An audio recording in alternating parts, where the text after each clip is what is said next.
Bismillahirrahmanirrahim. Assalamualaikum warahmatullahi wabarakatuh.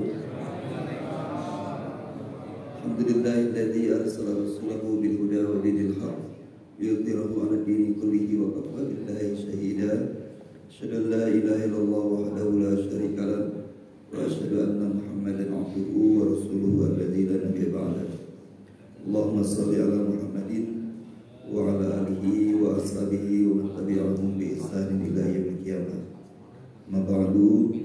Qala Allah ta'ala fi kitabil karim, a'udzu billahi minasy syaithanir rajim. Fa khalaqa min ba'dihim khalfun adha'us salata wattaba'us syahawati fasawfa yalqawna ghayya illa man taba wa amana wa 'amila shalihan ulaika yadkhuluna jannata wa la yuzlamuna syai'a. Qala Rasulullah sallallahu alaihi wasallam, la yazalu qaumun yata'akharuna hatta yubakhirahumullah. Ma ba'du, fa inna khairal kalami kalamullah wa khairul hadi hadi Muhammadin sallallahu alaihi wasallam. Jemaah salat maghrib Masjid Al-Falah yang dirahmati Allah Subhanahu wa taala. Tadi pagi saya ngobrol dengan seorang jamaah yang baru nonton film Siksa Neraka, katanya Pak ya. Lagi viral katanya Pak ya.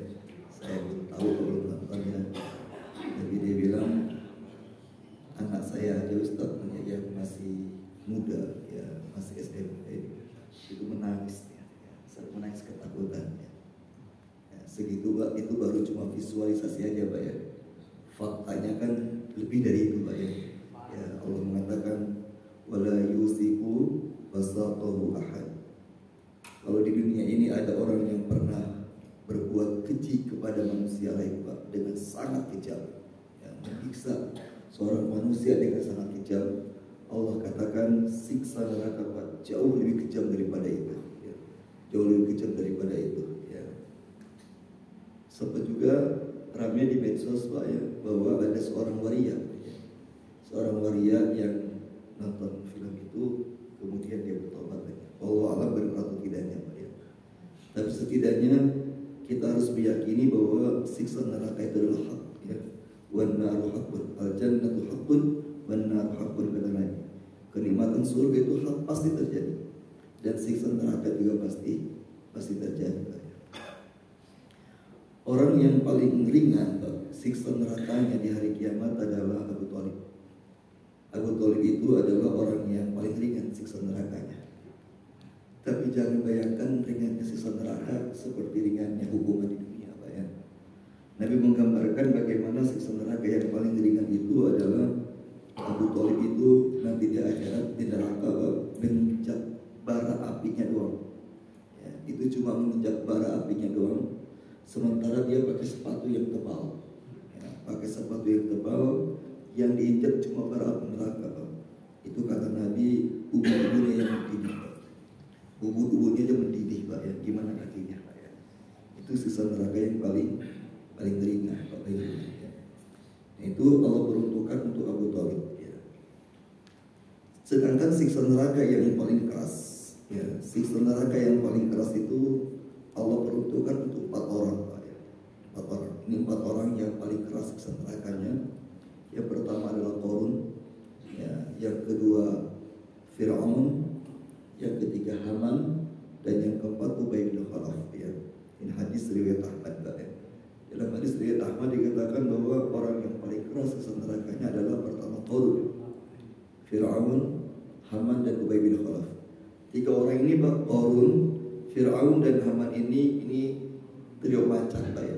Nah ini satu geng nih Pak ya, penentang dakwah utama Nabi Musa alaihissalam. Walaupun Qarun itu Pak saudara dekat dengan Nabi Musa padahal ya, sudah dekat Nabi Musa.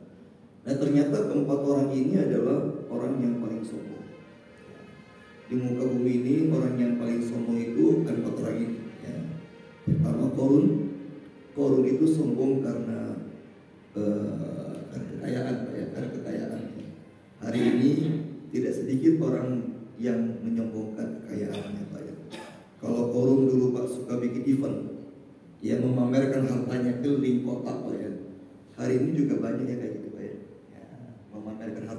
medsos, atau misalkan rombongan apa gitu ya, menguasai jalanan gitu ya, rombongan mobil mewah atau motor mewah gitu ya, menguasai jalanan dengan penuh kebanggaan memamerkan. Itu followernya korun tuh ya, itu followernya korun ya.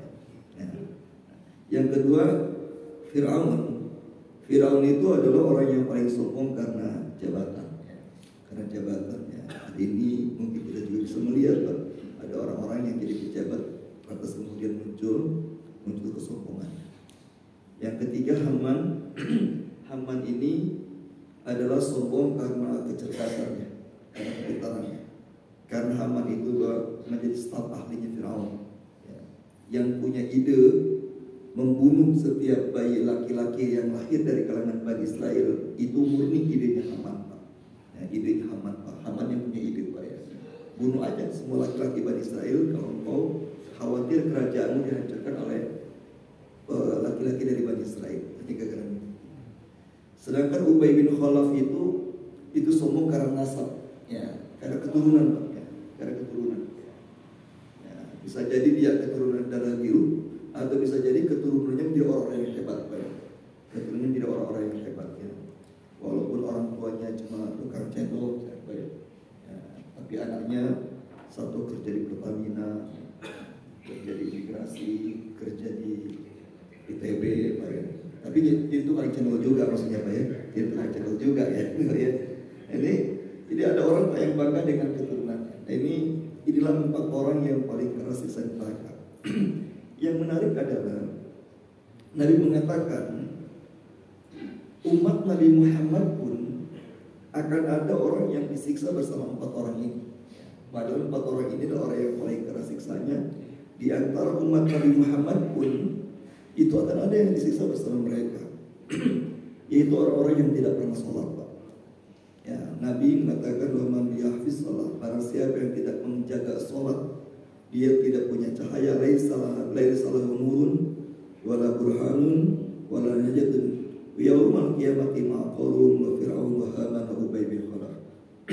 Orang-orang yang tidak pernah sholat adalah nanti di akhirat itu akan bersama Qarun, Fir'aun, Haman dan Ubay bin Khalaf. Berarti menunjukkan bahwa umat Nabi Muhammad yang paling sombong adalah bukan sekedar menyombongkan harta, tapi umat Nabi Muhammad yang paling sombong adalah yang tidak pernah sholat Pak ya, yang tidak pernah sholat. Jamaah Allah, jangankan yang tidak sholat Pak ya, nanti kita akan bahas sedikit Pak tentang kenapa sholat itu menjadi keras ancamannya. Maka di dalam hadis Pak ya, perintah ibadah yang paling keras adalah sholat ya. Perintah ibadah yang paling keras sholat ya. Suruh sholat anakmu umur 7 tahun. Jika 10 tahun belum sholat, maka pukul ya. Bukan lagi dimarahin Pak, tapi dipukul, kata Nabi, pukul. Walaupun ada aturan main pukul. Bahkan Pak ada satu sunnah yang mungkin mayoritas kita Pak tidak menjalankan sunnah ini Pak ya. Ada satu sunnah Nabi itu Pak, kita dianjurkan para orang tua itu, terutama suaminya atau ayah, itu di rumah dianjurkan oleh Nabi Pak menggantungkan cambuk Pak di rumahnya, menggantungkan cambuk di tempat yang paling sering dilihat oleh keluarga ya. Tujuannya apa? Untuk mengingatkan kalau tidak sholat, bukan lagi mulut yang berbicara Pak, tapi cambuk ya. Tapi cambuk Pak ya. Bapak punya cambuk di rumah Pak ya. Saya enggak Pak ya. Itu Pak disutakan Pak ya. Seorang suami itu Pak menggantungkan cambuk di rumahnya untuk mengingatkan sholat ya. Ini dulu saya punya Pak cambuk ya. Sengaja dulu beli Pak ya, waktu masih bujangan beli, waktu jalan-jalan ke Madura beli cambuk Pak ya. Tujuannya ya itu tadi, kalau sudah punya istri dan jangan gantungkan. Tapi kalau belum nikah cambuknya hilang Pak ya. Cambuknya hilang. Dan sekarang belum ada kesempatan ke Madura lagi gitu ya. Dari jamaah Allah, jadi orang-orang yang tidak pernah sholat Pak, itu siksanya keras ya. Siksanya keras ya. Sholat 4 orang. Jangankan yang tidak sholat Pak, yang sholat aja ada ancamannya, fawailul lil musallin. Celakalah orang-orang yang sholat Pak ya. Kenapa? Alladzina hum an sholatihim sahun.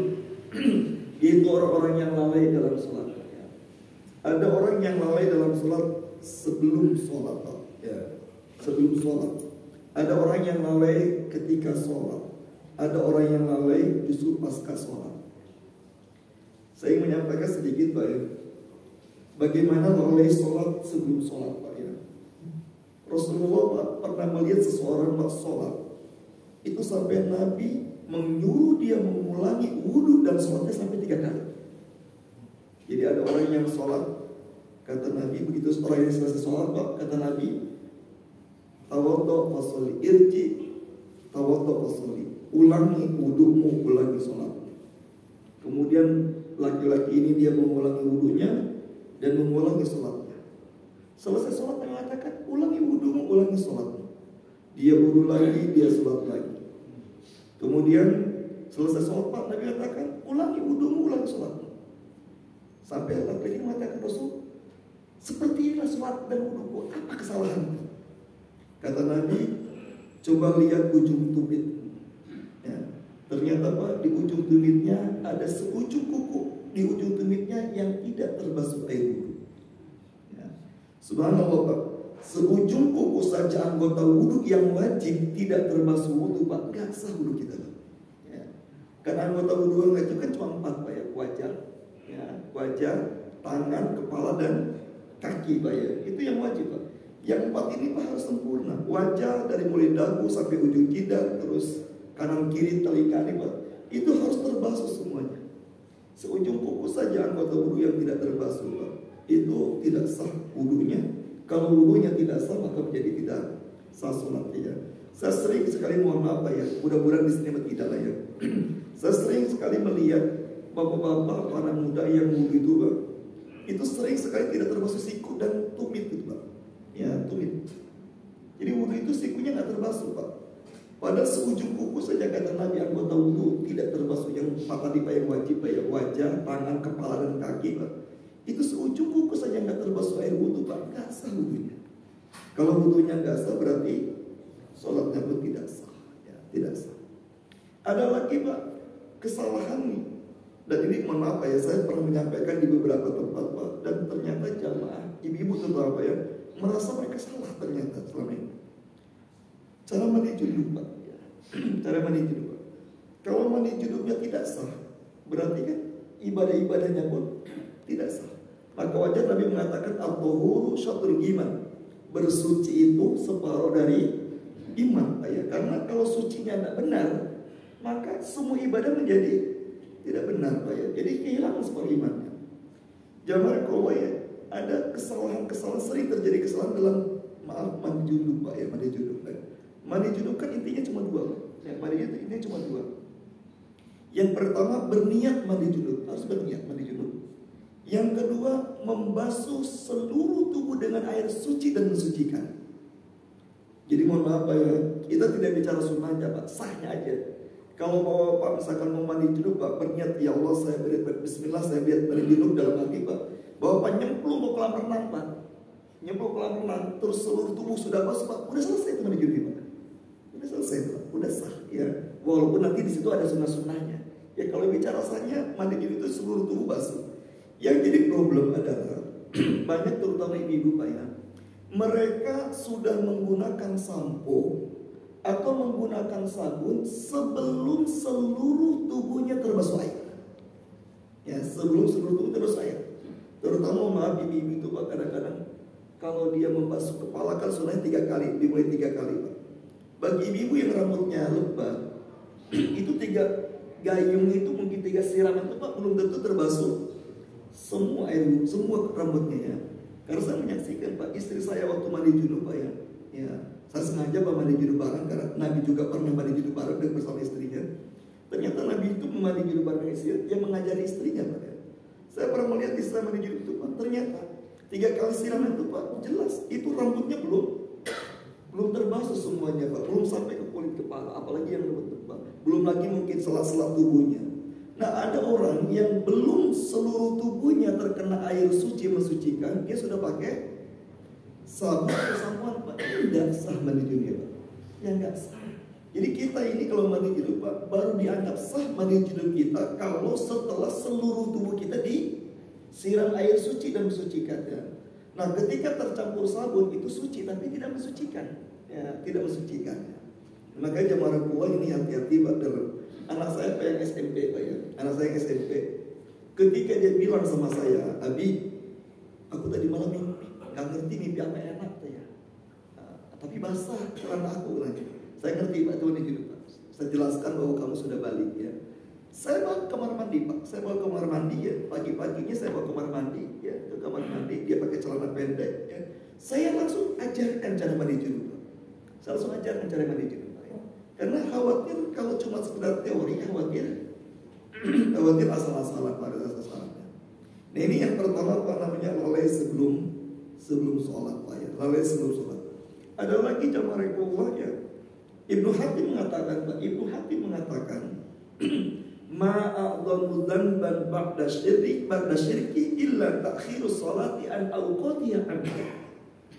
Kata Ibnu Hatim Pak, Ibnu Hatim sahabat Nabi ya, tidak ada dosa yang paling besar setelah syirik. Jadi dosa terbesar syirik, kata Ibnu Hatim, tidak ada dosa yang paling besar setelah syirik kecuali orang yang mengakhirkan sholatnya dengan sengaja. Jadi sholatnya Pak mepet dengan waktu berikutnya. Ya sholat zuhur menjelang asar dengan sengaja. Sholat asar menjelang maghrib, kira-kira begitu Pak ya. Maghrib menjelang isya Pak ya. Ini mungkin ada sebagian orang Pak, begitu dengan azan maghrib malah mandi dia, ya, mending mandinya sebentar ya. Ini mandinya lama lagi. Jadi sholat maghribnya menjelang isya itu Pak ya. Jadi kata Ibnu Hatim Pak, tidak ada dosa yang paling besar setelah syirik kecuali orang yang dengan sengaja mengakhirkan waktu sholat. Ya, jadi orang-orang yang terbiasa mengakhirkan waktu sholat Pak, terbiasa diakhirkan. Ini adalah sebagian dari dosa besar Pak. Bukan berpikir yang penting sholat, bukannya berpikir yang penting sholat, tapi justru sholat ada aturannya.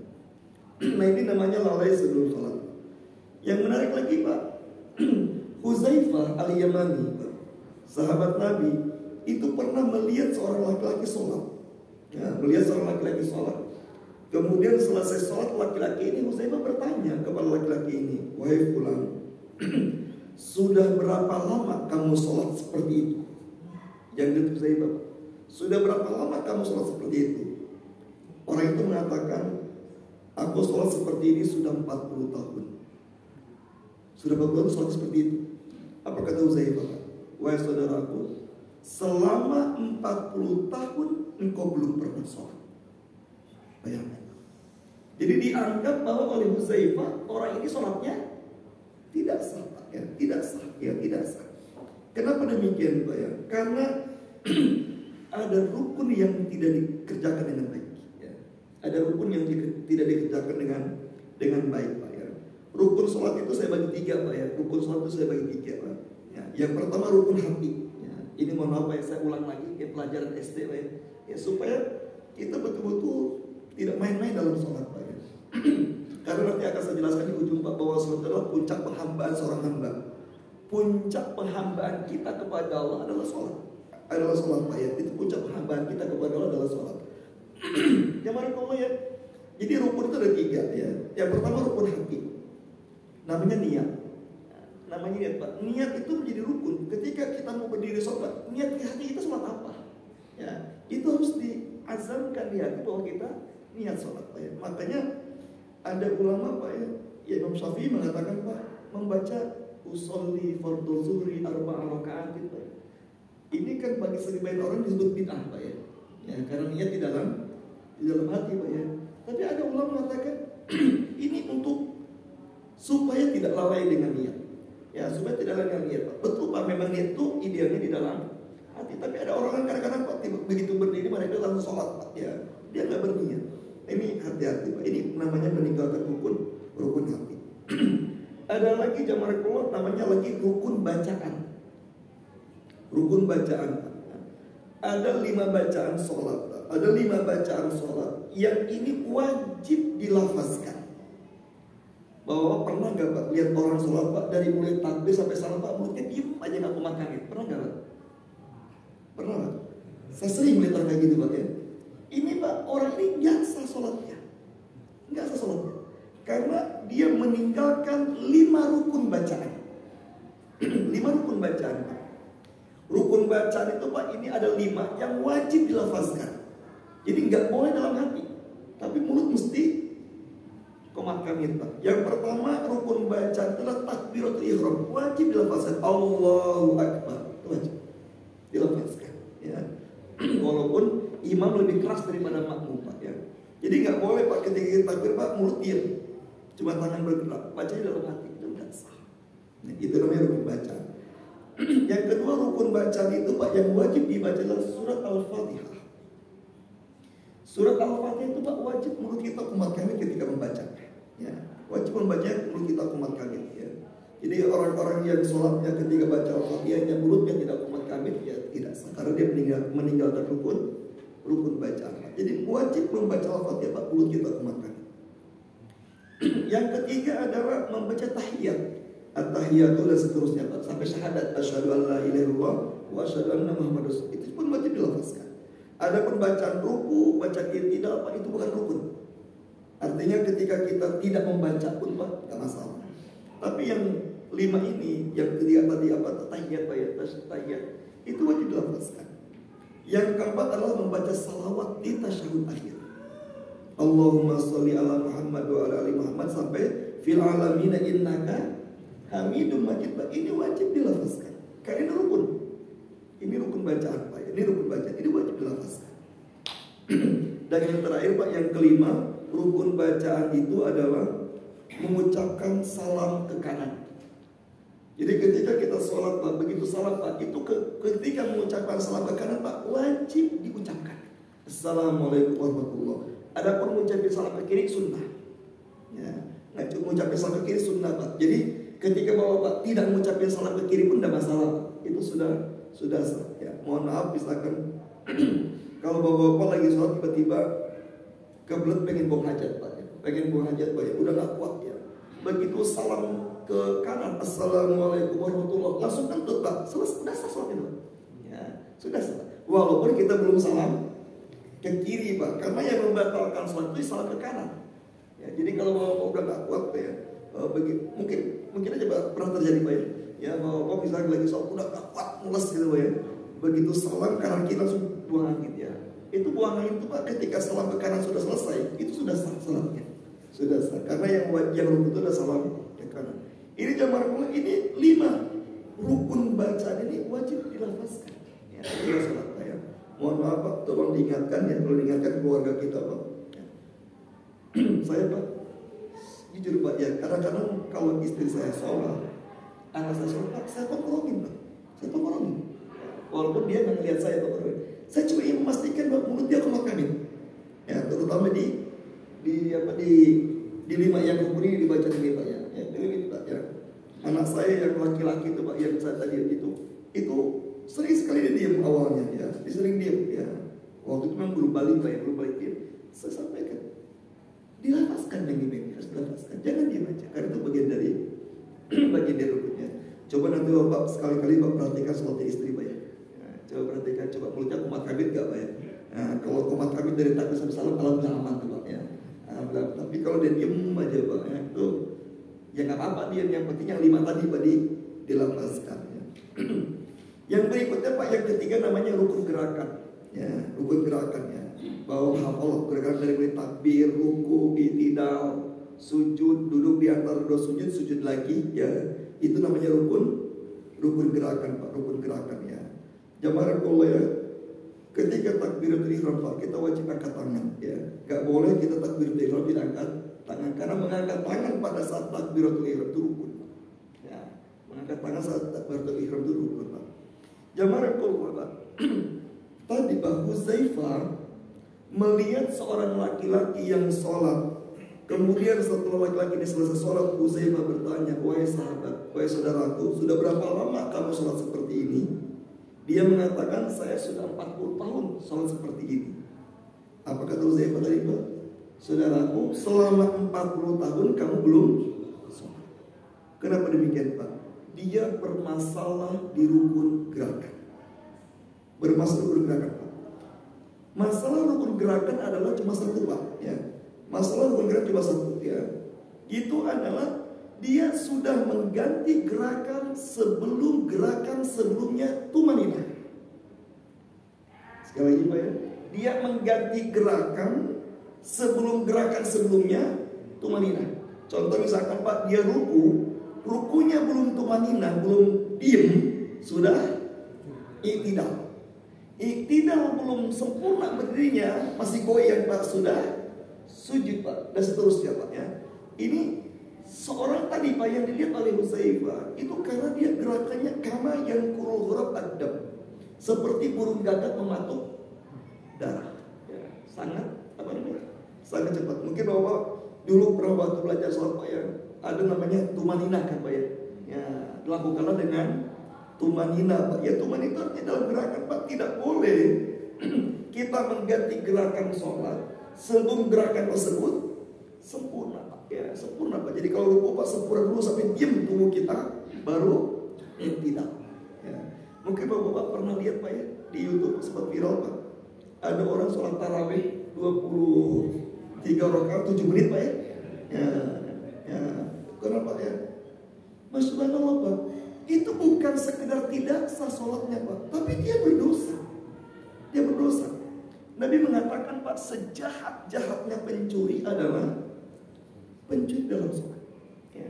Jadi pencuri yang paling jahat Pak, bukan yang korupsi 10 miliar ya.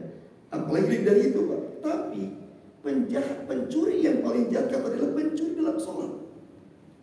Siapa mereka? Itu yang tidak menyempurnakan rukunnya. Rukun gerakannya belum sempurna, sudah ganti gerakan berikutnya ya. Makanya jemaah mulai ya, jadi harus ya harus tumanina Pak, gerak itu ya, ruku dulu sempurna, berhenti baru tidak sami Allahu liman hamidah sempurna ya. Ada seseorang Pak ya, di dalam saya baca ini dalam sifat salat Nabi Pak ya, ada hadis Pak ya, di dalam kitab sifat salat Nabi Pak disebutkan ya, ada orang yang salat Pak sangat cepat, takut Pak ya.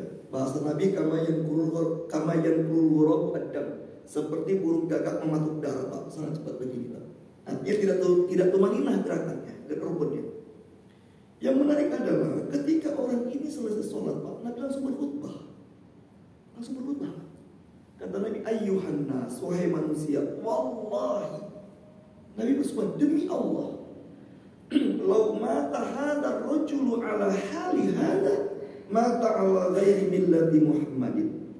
Kata Rasul, demi Allah, jika orang ini yang maksudnya adalah orang yang tadi sholatnya, gerakannya tidak tumanina, tidak tumanina. Kata Nabi, demi Allah, jika orang ini meninggal dunia, sholatnya masih seperti itu, dia meninggal bukan di atas millah Muhammad. Dia meninggal bukan di atas agama Nabi Muhammad SAW. Subhanallah Pak. Ini sangat keras ancamannya Pak ya. Jadi orang yang sholat seperti itu Pak, terus sholatnya seperti itu Pak, dibiasakan seperti itu ya. Ini ada orang yang kalau dia meninggal, kata Nabi, dia meninggal bukan di atas millah Nabi Muhammad. Sampai Pak, saking pentingnya tumanina Pak, tumanina. Ibnu Qayyim mengatakan, imam sholat itu ketika ruku dan sujud Pak, itu disunahkan membaca tasbih minimal 5 kali. 5 kali. Subhana rabbiyal azim, subhana rabbiyal azim 5 kali imam sholat. Tujuannya apa Pak? Tujuannya supaya makmum bisa menyempurnakan membaca 3 kali tasbih ya. Jadi Pak, kira-kira gini Pak ya, kalau Bapak jadi imam Pak ya, kalau Bapak jadi imam Pak, kalau Bapak lomba cepat-cepat sholat dengan makmum, pas makmum kalah ya, karena makmum tidak mungkin bergerak kecuali setelah imam bergerak, tunggang Pak ya. Ini sampai ada orang yang jadi makmum ngos-ngosan Pak ya.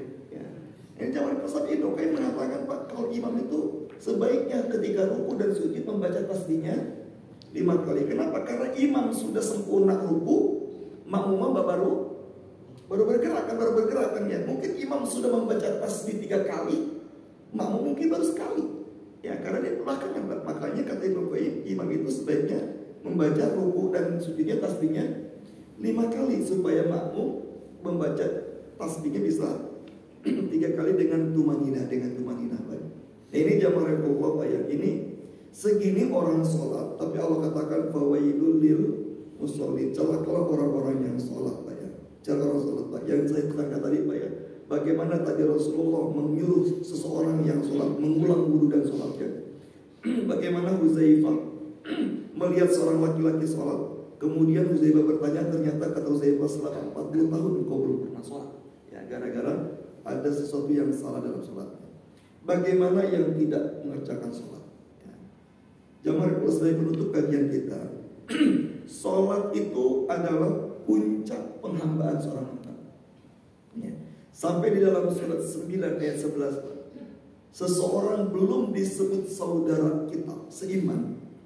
Seseorang belum disebut saudara kita seiman, bukan saja dia hanya sekedar mengucapkan syahadat. Jadi kalau ada orang yang baru mengucapkan syahadat, itu belum disebut saudara seiman, kecuali diri dengan sholat dan zakat. Ya, sholat dan zakat. Jadi kalau ada orang yang aku beriman tapi dia tidak sholat, Pak, itu bukan saudara seiman kita. Itu bukan saudara seiman kita. Makanya sholat itu adalah puncak dari seseorang dari penghambaan. Kenapa demikian, Pak? Kenapa sholat adalah puncak penghambaan, Pak? Yang pertama, jamaah Allah, di dalam sholat kita meninggalkan seluruh aktivitas dunia. Seluruh aktivitas dunia, Pak, ketika kita sholat kita tinggalkan semuanya. Bahwa Pak kalau lagi sedang berpuasa, boleh nggak main HP, Pak? Kan masih boleh kita, Pak, ya? Lagi berpuasa main HP, lagi berpuasa ngobrol, lagi berpuasa olahraga, masih boleh ketika kita berpuasa melakukan aktivitas dunia. Bahwa Pak sedang tawaf, ya sedang tawaf di Masjidil Haram, Pak, ya sedang tawaf, itu kan ibadah, Pak. Boleh nggak ngobrol, Pak? Tidak batal tawaf kita gara-gara kita ngobrol ketika tawaf, Pak, ya. Ketika tawaf, ya. Ketika Bapak baca Al-Quran kemudian diselingi dengan ngobrol, ya, itu kan tidak membatalkan baca Qurannya. Tapi jamaah Allah, kalau sholat, Pak, nggak boleh. Ya. Satu-satunya ibadah, Pak, yang ketika kita mengerjakan ibadah, seluruh aktivitas dunia kita tinggalkan, Pak, ya. Kita tinggalkan, Pak, ya. Lagi sholat nggak boleh ngobrol, lagi sholat nggak boleh main HP, Pak. Jangankan ngobrol main HP, Pak, ya. Jangan kau main HP, Pak. Ketika kita sholat, Pak, karena Nabi mengatakan kalau sholat ruku itu bacanya tasbih, baca subhana rabbil azim atau subhanakallahumma rabbana bihamdika wa atau yang lainnya, Pak, ya. Nah, ketika Bapak ruku, Pak, membaca tasbihnya bukan tasbihnya dia, karena Nabi misalkan subhanallah walhamdulillah wala ilaha illallah wallahu akbar. Boleh itu tidak boleh, Pak? Kan tidak boleh, ya, tidak boleh. Karena sholat itu, Pak, gerakan dan bacaan yang tertentu, ya, tidak boleh ngarang-ngarang, ya. Jadi sholat ini, Pak, adalah satu ibadah yang ketika dilakukan seluruh aktivitas dunia kita tinggalkan. Makanya, Pak, setan, Pak, ya, ketika kita sholat, Pak, itu setan akan datang kembali menggoda kita, Pak, setelah dia lari terkentut-kentut mendengar azan, Pak, karena tidak suka dengan azan. Begitu azan selesai, sholat didirikan, Pak, dia kembali lagi menggoda Rasul, Pak, untuk disibukkan dengan perkara-perkara dunia. Jadi setan ingin menyibukkan kita dengan perkara dunia. Ketika kita sholat tidak melakukan aktivitas dunia, tapi setan akan menggoda kita dengan disibukkan dengan mikirin perkara-perkara dunia, Pak, ya. Bahkan ada orang, Pak, sholatnya kalau sholat sendirian langganan sujud sahwi, ya. Ya, langganan sujud sahwi, Pak. Lupa dulu rakaatnya, Pak, ya. Ya, kalau lagi sholat semua teringat. Ya, ketika sholat semua teringat. Yang nggak teringat cuma satu, rakaat sholatnya, Pak, ya. Rakaat sholat yang lain teringat, rakaat sholat nggak teringat, Pak, ya. Ya, itu nggak teringat. Ini yang pertama, jamaah Allah. Jadi kenapa sholat disebut puncak penghambaan? Karena dalam sholat, Pak, seluruh aktivitas dunia kita tinggalkan. Yang kedua, jamaah Allah, di dalam sholat ada gerakan namanya sujud. Ada gerakan sujud. Sujud itu kan berarti kan simbol kita menghilangkan diri, Pak, ya. Dan jamaah Allah, Nabi Allah mengharamkan kita sujud kepada selain Allah. Gak boleh, Pak, ya. Gak boleh kita sujud pada membentuk simbol sujud pada Allah. Maka jamaah Allah, Pak, ya, kita tidak diperbolehkan sholat menghadap foto misalnya, ya. Ya. Kita sholat pada baik kita foto, Pak, ya, itu tidak boleh, ya. Kenapa? Karena kalau kita sholat menghadap foto, Pak, itu berarti dianggap kita sujud kepada foto, Pak, ya, kepada foto, Pak, ya. Termasuk juga, Pak, Nabi mengatakan, Pak, ada 3 waktu tasyrik, 3 waktu yang kita diharamkan sholat sunnah, ya. Ini, Pak, 3 waktu ini namanya waktu tasyrik, diharamkan sholat sunnah, ya. Kalau sholat wajib tetap dikerjakan, ini sholat sunnah, Pak, ya. Yang pertama adalah waktu terbit matahari saat jingga, saat oranye tuh. Waktu terbit matahari saat jingga, sebelum syuruk, Pak, itu sebelum syuruk, ya. Itu kita nggak boleh sholat sunnah. Haram itu sholat sunnah.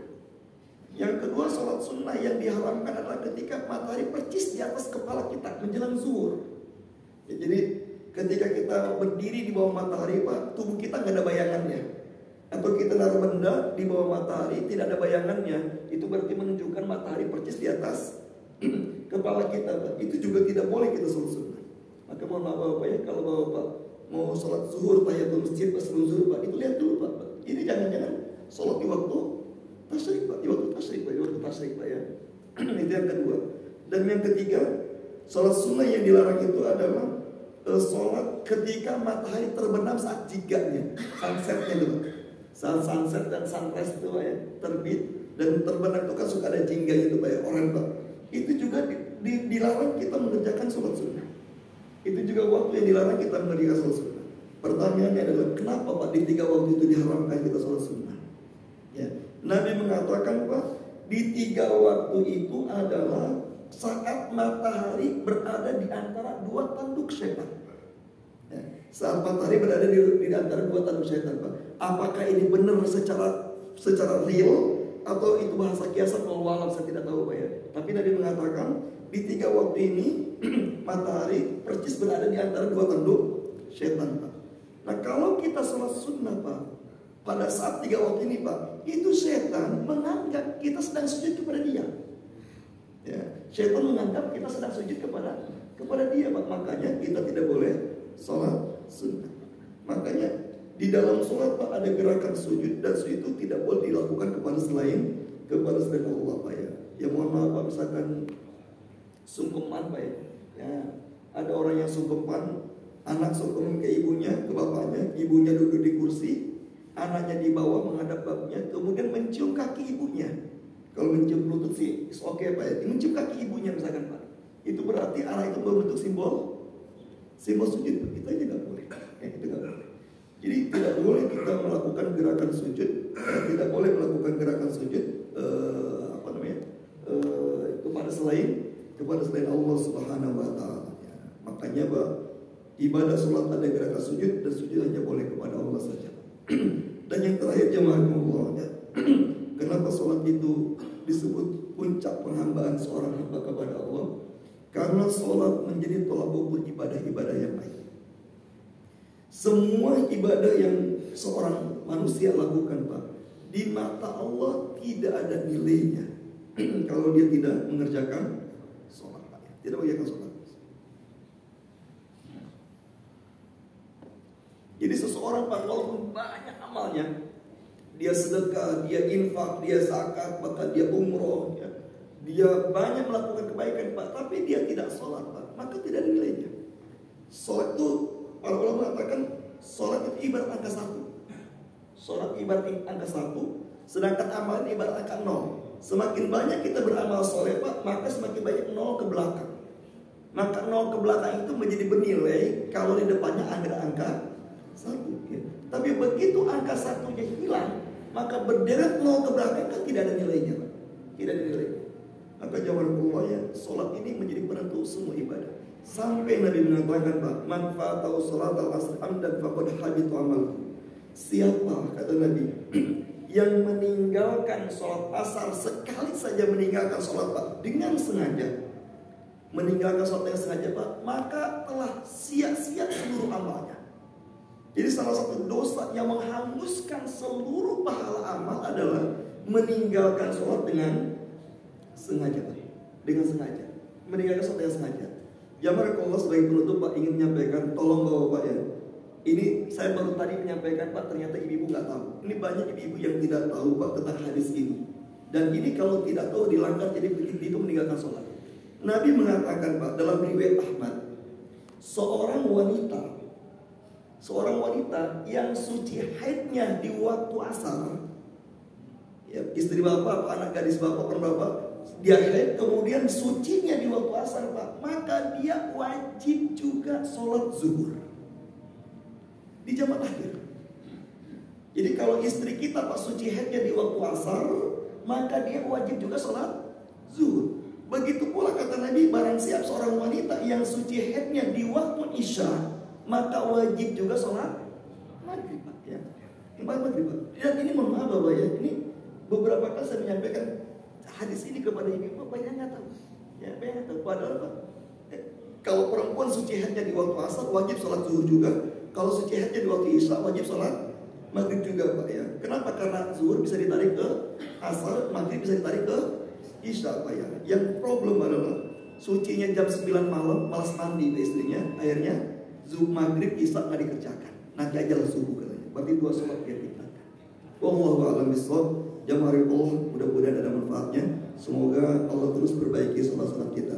Hadanallahu wa iyyakum ajmain. Subhanakallahumma bihamdika asyhadu an la ilaha illa anta astaghfiruka wa atubu ilaik.